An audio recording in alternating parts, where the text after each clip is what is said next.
If more artists had spoken about how they felt at the time, a lot of us probably could have helped each other out. It's scary to be vulnerable online. And I think you're right. I think it messes with a lot of people. And the truth is that I think that this isn't worth my life. And the truth is that I think that if more artists had spoken about how they felt at the time, a lot of us probably could have helped each other out. But I think that there's a real problem with discussing your struggles online.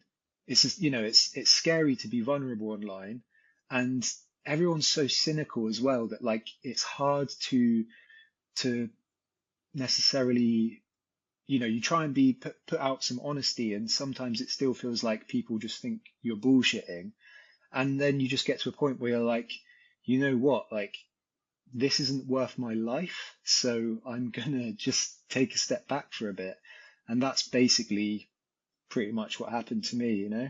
And like I say, it really happened to quite a few people. I think it maybe happened to me a bit worse because of the fact that I had tried to like make a art focused PFP that was supposed to be like, it was really supposed to be this kind of like humorous, like kind of, it was supposed to be poking fun at the whole concept. And while I think a lot of people that did get that, the problem is always the few people that don't. And it's always those few negative comments and negative interactions that stick with you, isn't it, in life? And it's a shame that we're built that way, but like you could have like a million people say that you're the best thing ever, and then you have one person tell you that you suck, and it's that one suck that you can't sleep at night because of, and it's just stupid human brains, like really stupid human brains. But it's just the way it is for me anyway. Maybe not everyone's like that, but I am a sort of sensitive artist, and like I'm not a bullshitter either. So I just kind of like the stuff I put out is true and real, and because of that, it can be quite hurtful if people don't get it or are abusive towards it. And there was like a moment of that happening because of the sheer like volume of people that were desperate to get a bedroom and desperate to get a tethered, and just and at the end of the day you have to remember that like once I put the art out there, it's completely out of my control as well. So like, if you buy something on secondary for an amount of money, like that's the person you bought it off of, like speak to them about it if you're not Yeah. happy. Like I can't control anything after that.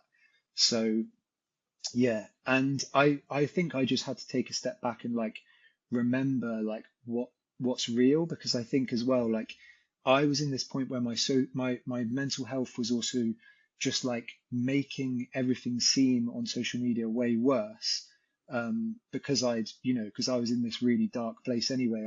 It was amplifying everything, and like my wife was like looking at stuff and saying like, I think you're like literally reading some of this stuff in the wrong way. Like I'm not reading this the same way as you are. And that's when I realized that like I was really ill. And yeah, it was like, right, time to go and get this sorted. And that became my priority, like I just wanted to be better. And like staying better is the only thing I really care about now. So that's why I'm much more chill with my minting, and like try and be like calmer on social media, and just take a step back, take everything on social media with a massive pinch of salt now as well, because I've realized that so much stuff is just like engagement farming anyway, and you just got to like not take the bait, and just remember that everyone has their own kind of narrative that they're trying to make, and if it doesn't align with yours, you don't have to argue about it or like send each other death threats or just be an Yeah. asshole. Like you can just be like, okay, that's fine. You can think that, I'll think this, but like continue living your life, and that's fine.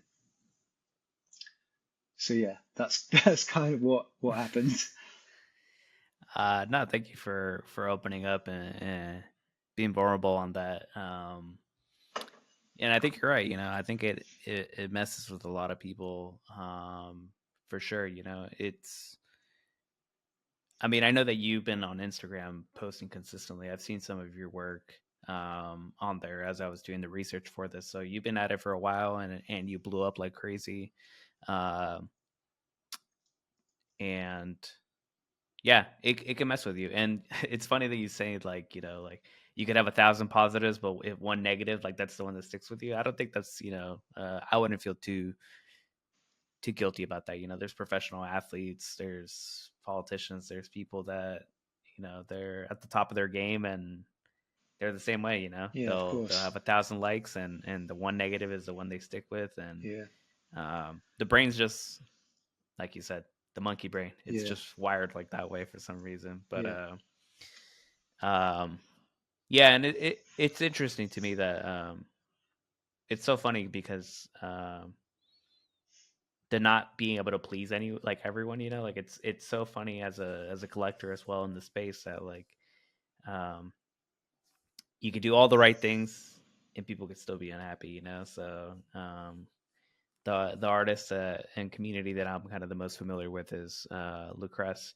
And I see he's very methodical and thoughtful, and I'm not saying you're not either, but um he could put so much thought into something, and people are just not happy. He'll make one decision where like half the people are like, "Yep, this is a solid decision," and the other half are like, "This is an awful decision."